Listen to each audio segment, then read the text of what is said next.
વિગતવાર જોઈએ ભાવનગરની મેડિકલ કોલેજમાં વિદ્યાર્થીઓને માર મારવાના કેસમાં ફરિયાદ થઈ છે તો નીલમબાગ પોલીસે આરોપી વિદ્યાર્થી સામે બે અલગ અલગ ફરિયાદ નોંધી છે।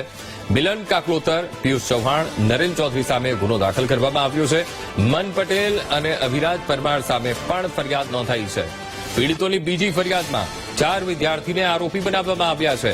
મન પટેલ, નરેન ચૌધરી, બળભદ્રસિંહ, મિલન કાકલોતર સામે ફરિયાદ નોંધવામાં આવી છે અને તમામ આરોપીને પકડવા માટે પોલીસે તપાસને આગળ વધારી છે।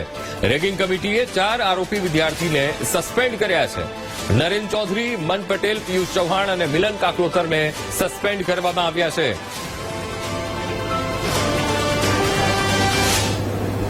ત્યાંના વિદ્યાર્થી છે અને ઇન્ટર્નશીપ કરે છે તેના દ્વારા ફરિયાદ દાખલ કરવામાં આવેલી છે કે તેઓના જે મિત્ર છે ડોક્ટર આકાશ તેણે તેને ફોન કરીને બોલાવ્યા અને નીલમબાગ સર્કલ પાસે આવવાનું જણાવ્યું। બાદમાં જે આ ફરિયાદી ત્યાં નીલમબાગ સર્કલ પાસે આવે છે ત્યારે ડોક્ટર ત્યાંના જે છે તેના દ્વારા તેનો મોબાઈલ લઈ અને બંને ફરિયાદી અને શાહેદને ધક્કો મારી અને ગાડીમાં બેસાડી દેવામાં આવેલા છે 4 વ્હીલમાં। ત્યારબાદ ભાવનગરના જુદા જુદા વિસ્તારમાં જે છે ફરિયાદી અને શાહેદને અપહરણ કરી અને જુદી જુદી જગ્યાએ લાવવામાં આવેલા છે।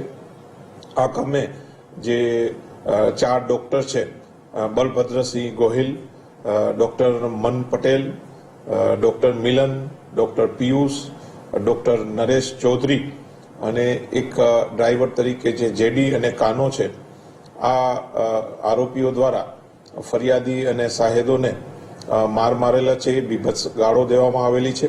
થોડા સમય પહેલા જે પદવીદાન સમારંભ હતો તેમાં અને કોલેજના જુદા જુદા ફંક્શનમાં આ જે ફરિયાદી અને શાહેદ જે નિર્ણય લેતા તેનાથી જે આરોપીઓ નાખુશ હતા અને આ જે ફરિયાદી અને શાહેદ દ્વારા પોતાના ઇન્સ્ટાગ્રામ ઉપર એક કોન્વોકેશન સ્પીક્સ કરીને એક પેજ બનાવવામાં આવેલું, જેના ઉપર જુદા જુદા વિદ્યાર્થીઓ દ્વારા જુદી કોમેન્ટ કરવામાં આવેલી, જેનાથી આરોપીઓ નાખુશ થયેલા, જેથી એકસમ થઈ અને ફરિયાદી અને શાહેદોને માર મારેલ છે।